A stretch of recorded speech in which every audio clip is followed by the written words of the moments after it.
Hello, good evening, and welcome to a Tuesday night episode of Brett's Old Sun Radio Show. We've had a good day today. We've been busy. We've been putting together a whole bunch of content for Vicky's social media channel and just basically anchoring her in Clifton in Bristol. Just because we felt we needed a proper home for her channel. So we've been putting together a whole bunch of content and different things, and hopefully it'll go well. And also, whilst we were there, we took George with us, so we managed to get some family content as well to go with days like this.life. And you'll be able to see that, shortly, I would imagine, if you go and check it out. I've also been voicing my adventure storybook, my Legend of St. Maul's book, because a few people have asked for an audio version, and I'm working on that. It's a bit tricky. It's kind of a long process, but we're getting on with it. A huge thank you for joining me once again for a regular late night visit to those dusty studio archives right here from my cosy corner of the southwest of the United Kingdom. I'm Brett. I'm your host for a Night Sun podcast, and welcome to another episode.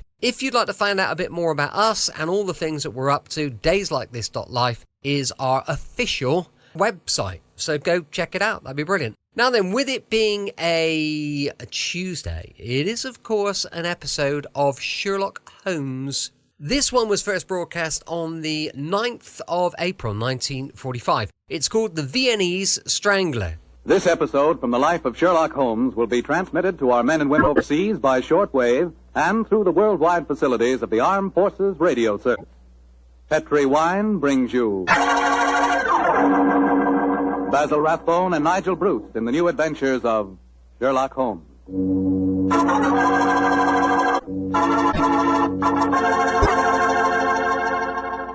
The Petri family, the family that took time to bring you good wine, invite you to listen to Dr. Watson tell about another exciting adventure he shared with his old friend, that master detective Sherlock Holmes. And say, I want to ask you if you've sent in for that little present we've got for you. You know, that swell recipe calendar. It's free, of course, and it's really something. It's a 2-year calendar for 1945 and 46, and it's beautifully done in full color. But the best part of it is that it's jammed with recipes and ideas for cooking with Petri wine. Send for your free recipe calendar tonight. Just send your name and address to Petri Wine, P-E-T-R-I, Petri Wine, San Francisco 26, California. San Francisco 26, California.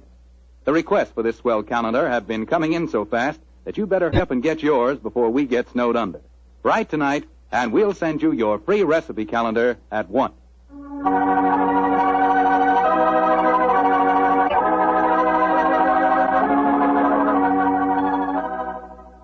And now for our weekly visit with the good Dr. Watson. Let's see if he's waiting for us.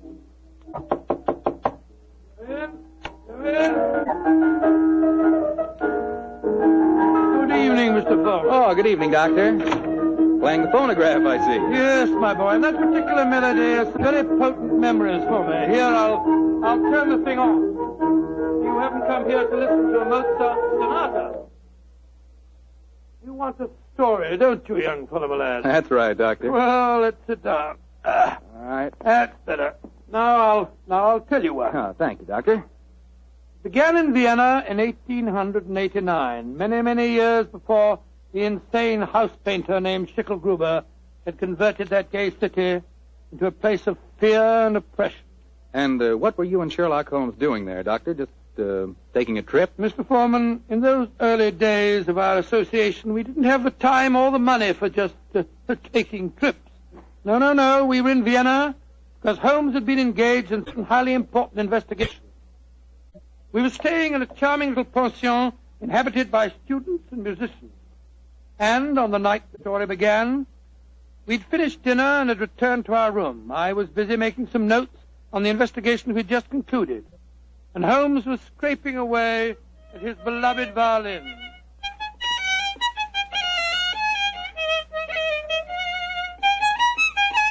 Confound it.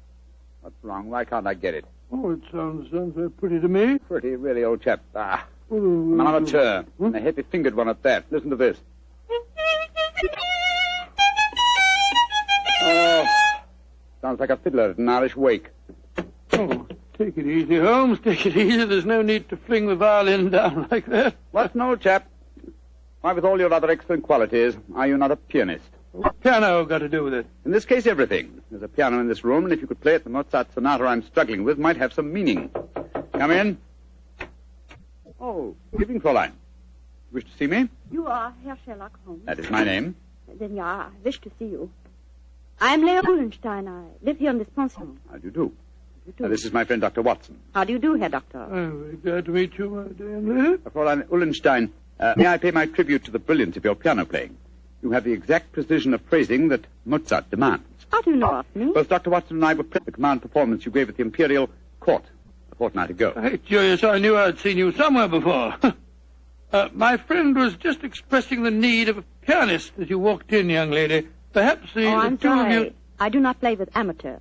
Amateurs? Well, really... I do not mean to be rude. It's just that my life is dedicated to my professional career. I quite understand, Fräulein. And now please tell me, what can I do to help you? I must presume you have come to see me in my professional capacity. Jawohl. That is correct, Herr Holmes. Though I realize to a great detective like you, my problem must seem quite trivial. I'm being blackmailed by a man in this pension. He is Sándor Árpády, a Hungarian painter who lives in the studio upstairs. Sándor Árpády. Yes, I think I've heard of him. Since 2 months now, ever since he know my secret, he's come to me for money, and today he tell me he must have 250 gulden, or he will go to the police. I have not that much money. Herr Holmes, please to tell me what I shall do. Just what hold does he have over you? My brother, Karl, he got into some trouble here, and the police were looking for him. He ran away to München, as you say, Munich, and Sándor Árpády knew of this. He was a friend of mine, so I thought. When this trouble come on my brother, I turned to Sándor for help. The smuggle come to the country, and he turned on me for blackmail. He's a bad man. I wish he was dead. Most blackmailers are cowards at heart. I think Dr. Watson and I will call on the gentleman. By the way, does he have any written evidence of your brother's crime? Yeah, he has his address in Munich. I show Sándor a letter from him when he first go there, and he keep the letter, will not give it back to me. And if he gave the police your brother's address, they'd arrest him, eh? They would, of course. Yes, of course they would. Herr Holmes, will you please to tell me what I should do? I cannot go on this way. My music Now, is Fräulein, suffering. calm yourself. I shall be most happy to help you, and if you will lead the way, we'll see how persuasive we can be with Sándor Árpády.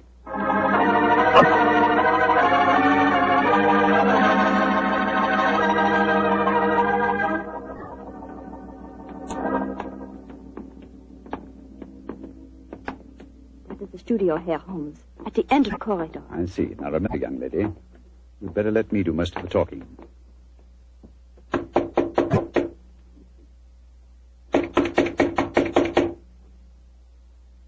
He must be out. That is possible. Locked. I think, bearing in mind Árpády's profession, we'll take the liberty of opening his door. That doesn't look a very complicated lock to me. Oh, I think this skeleton key will do the trick. It's very dangerous, Herr Holmes, if Sándor finds you doing... No. Don't you worry about that, Fräulein. We're perfectly capable of taking care of ourselves. There we are.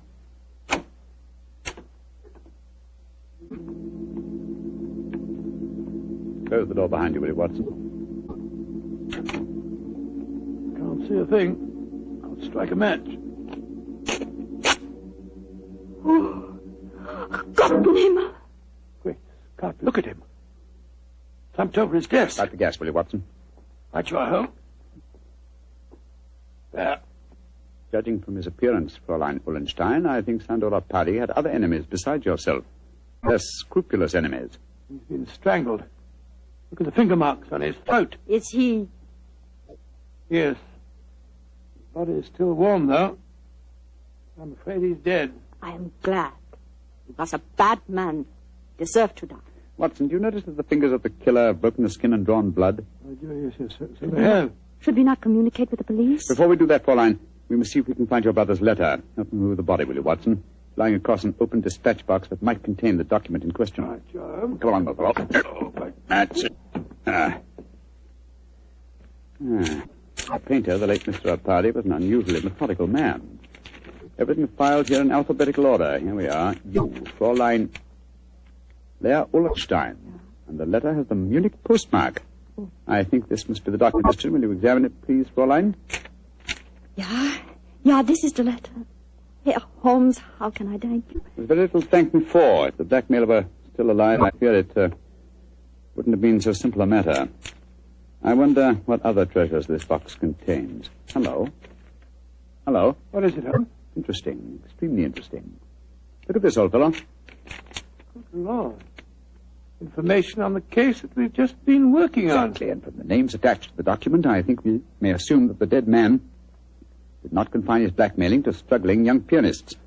He was after big game, too. Yes, we'd better be careful, Holmes. I don't think that we should go for the police just yet. No.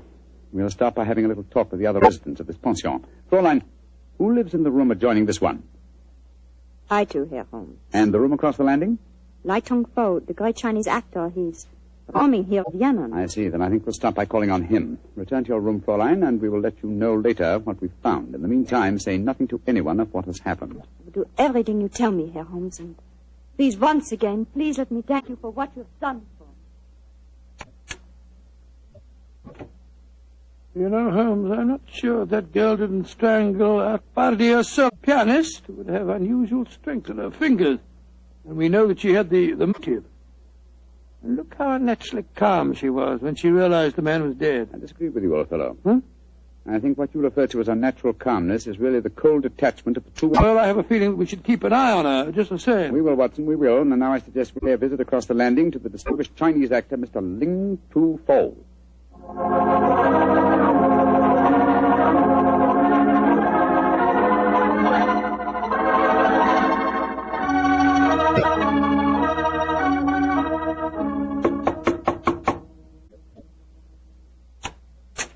Yes, please.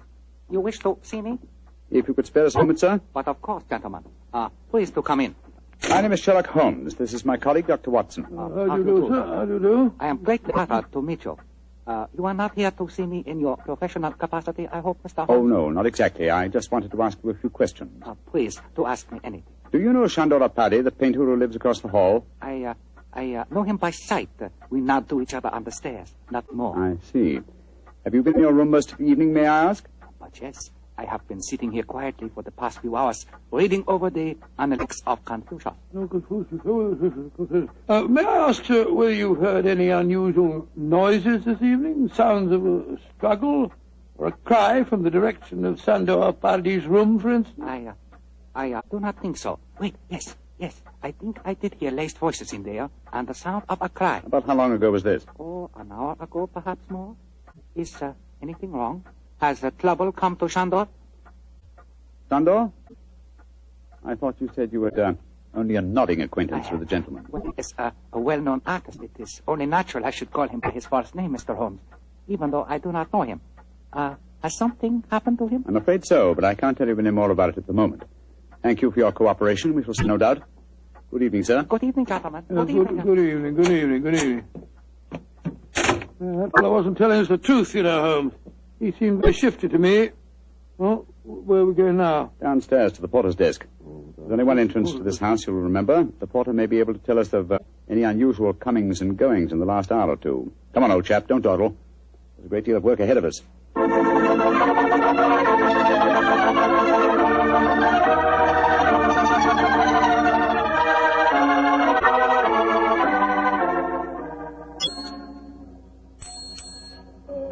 Herr Holmes, what can I do for you? How long have you been on duty tonight? Since 5 o'clock. Did you notice what people have come in or gone out since then? No one has gone out. Ah, splendid. And who came in?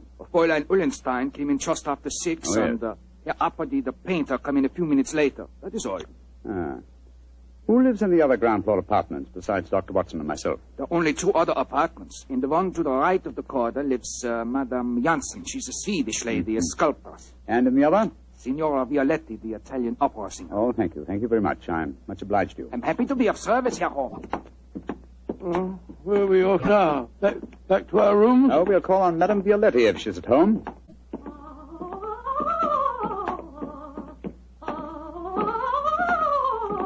It sounds as if she's very much at home.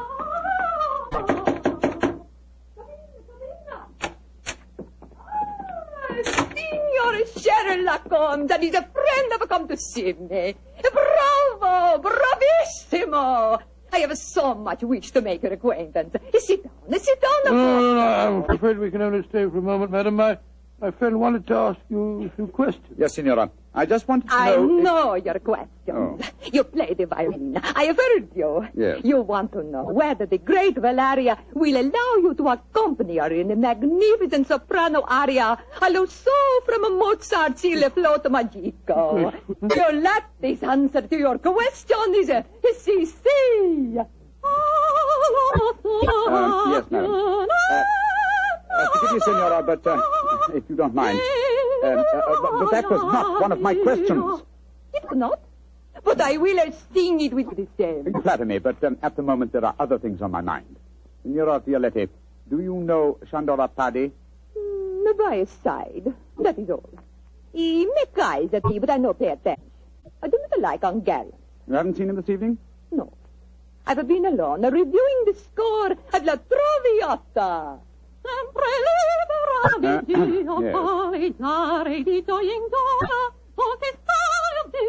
am to sing it next week here in Vienna. I hope you will both be present. It would be a great treat for I'm you. sure it would be, Signora. Now, if you'll excuse us, it was fun. It is sad you must go so soon. But come and see me again, and I will sing for you both before you leave Vienna.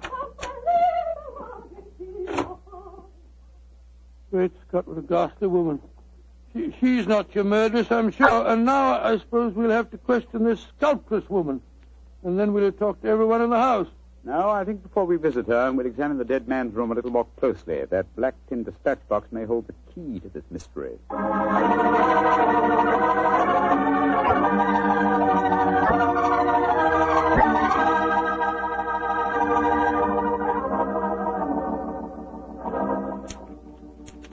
Idiot! Numbskull! Why didn't I go through these papers thoroughly at first? They certainly tell an interesting story. A party had obviously been blackmailing Madame Janssen, the sculptor. Yes, and also our friend, the Chinese actor, Lai Tung-fo. Then Lai Tung-fo was lying when he said that he didn't know a party. Obviously. By George, 3 of the 4 people living in this house in his power. Hello. What's the matter? What have you found? Footprints in the cigar ash on the carpet. Prints of a small foot. Leading us to this closet. Somebody must have been hiding in there. Yes, very possibly. Uh-huh. Take a look at these, Watson. Strands of hair. Long black hair. Where were they? On a hook in the cupboard. Someone bracing themselves back so as to be out of sight could easily leave such evidence. I've got it, Holmes. I've got it. The long black hair, the long nails that caused the peculiar marks upon his throat, and the small footprint. It was a woman. But which one? Fräulein Ullenstein and Signora Violetti both have hair, remember? And it must be that sculptress woman. Not necessarily. Who else, not a woman, might have smooth, long nails and long black hair? By Jove, the Chinese actress. Precisely. Come on. I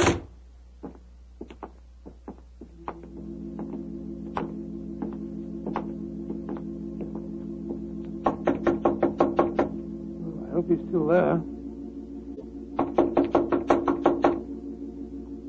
Come on, sir. Come on. Let's go in. Holmes, look at him. He's praying. His head's in his hand. Oh, my dear fellow, I'm afraid prayers can do him no good now. He's been strangled.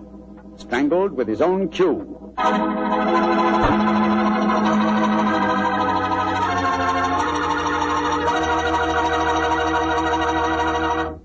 Dr. Watson's story will continue in just a second. So I'm going to take that second for a fast question. I know you've probably tasted port wine, but have you ever tasted Petri California port? Have you? Because if you haven't tried Petri port, well, you can just tell yourself right now you don't know how good a port can be. Petri port is rich, red, and hearty. But what you want to know is, how does it taste? The answer to that is short and sweet. The taste is terrific. And say, Petri California Muscatel is on the terrific side, too. Petri Muscatel has the flavor and fragrance of real, juicy Muscat grape. Both wines are perfect after dinner or any time you're sitting around talking with your friends. Try them. They're great. They've got to be, because they're Petri.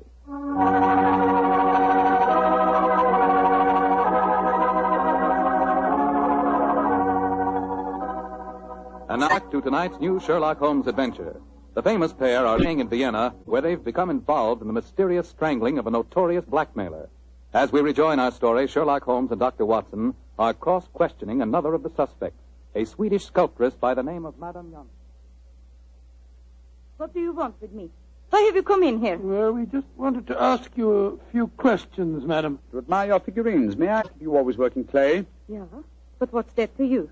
Do you wish to buy some of my sculpture? No, but I assure you the question was pertinent. Tell me who you are and stop wasting my time. My friend is a private detective, madam. A detective? Who sent you here? No one sent me here. I'm conducting an investigation of the murder of Strangler Paddy. Sandor dead. Mm-hmm. Good. I'm glad. Yes, madam, but we happen to know that you had a motive for killing him. He'd been blackmailing you. Get out of here. What right have you to come here and question me? No. Look here, madam. If you know what's good for you, you will answer our And question. if you know what's good for you, you'll get out of here, both of you. Come along, Watson. But, Holmes, you can't possibly... Forgive me, madam, for our intrusion. We meant no rudeness. You have been rude. Intolerably rude. Go away. Whatever made you back down like Holmes? Obviously, she's the killer. Rubbish. But her hair was jet black. Yes, but it was short hair. And didn't use the size of her feet anyway. She works in clay. If it had been marble, I might have suspected her. Upon my soul, Holmes, I wish you'd tell me what you're driving at. I've the answer to these killings now, Watson. But I'll have to prove it. I'm afraid I must work without you, old chap. Do you mind waiting for me in our room? No. Wait a minute. That may be dangerous.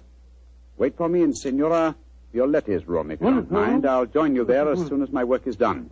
Pretend that you have returned because you were so enchanted with her voice. Oh, great Scott, Holmes, you can't ask me to be alone with that dreadful woman. Please do as I say, Watson, and don't question me. There isn't a moment to be lost.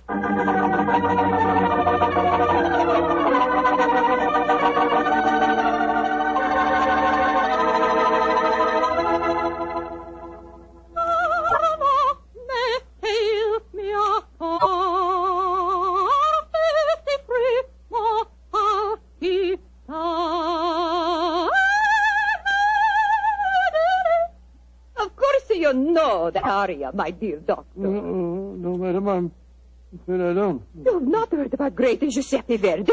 Well, yes, I heard of him, of course, but I can't identify his work. That was from a Rigoletto, you silly man. Rigoletto? Come, tell me your favorite composer. I will sing a song just for you. I will turn the gas light down. No, don't do that. Turn the gas light down. That will be so much more romantic.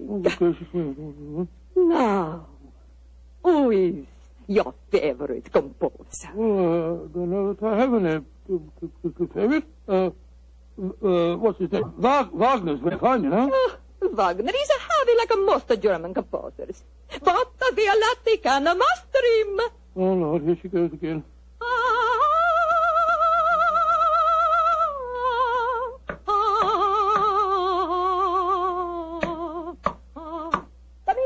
Come in. I cannot see who it is. Come into the light. It is I. Great heavens, the Chinese actor. I am sorry to make commotion, but as we say in my country, those who run from graves speak with double knowledge. Oh, you devil! You devil! I kill you once! I kill you once! I kill you again! Thank you for the confession, Senora Violetti. You can testify to it, Watson. Holmes! No, you don't, Senora. Your nails are too sharp for my liking. I'll kill you to both of you! I'll kill you! Watson, catch her. She's fainted, Holmes. Fainted, eh? What an undramatic exit for a most dramatic lady.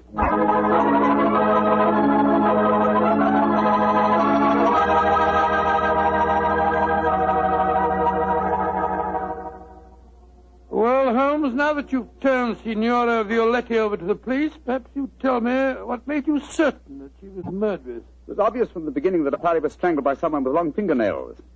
When Lai Tung Fo was killed, it ruled him out. Then who was the woman with a motive and long nails? Best of all, no. Elementary, my dear fellow.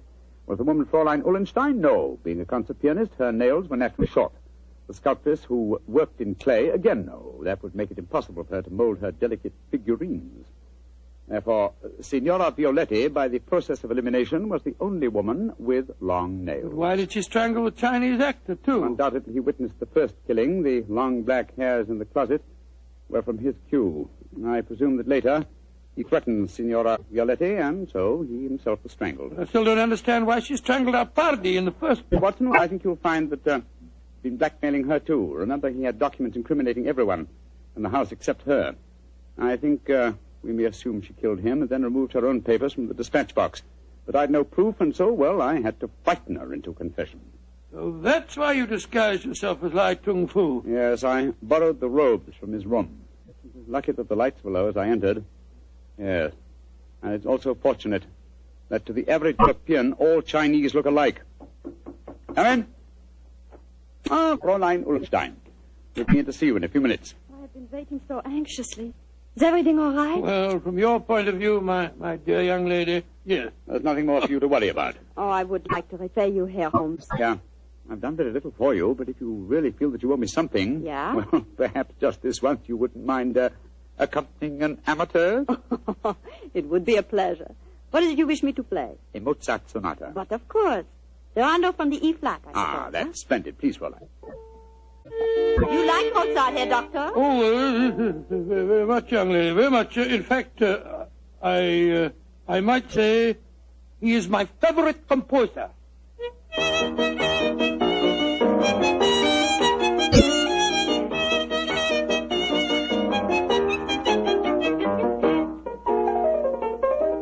Charming. Perfectly charming. I only wish that all our adventures could end so melodiously.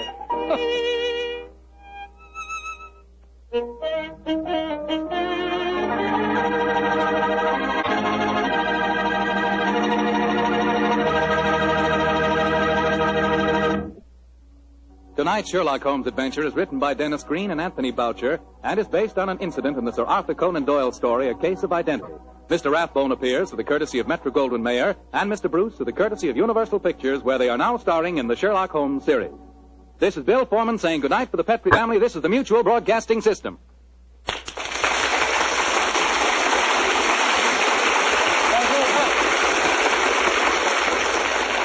Welcome back. Hope you enjoyed our latest adventure with Sherlock Holmes and Dr. Watson. Don't forget, we'll be back tomorrow with some more excitement and dangerous assignment going live at 5 p.m. UK time. Thanks so much for listening. I'm here with you 7 days a week, and I'll see you tomorrow on Brett's Old Time Radio Show. Love you. Bye.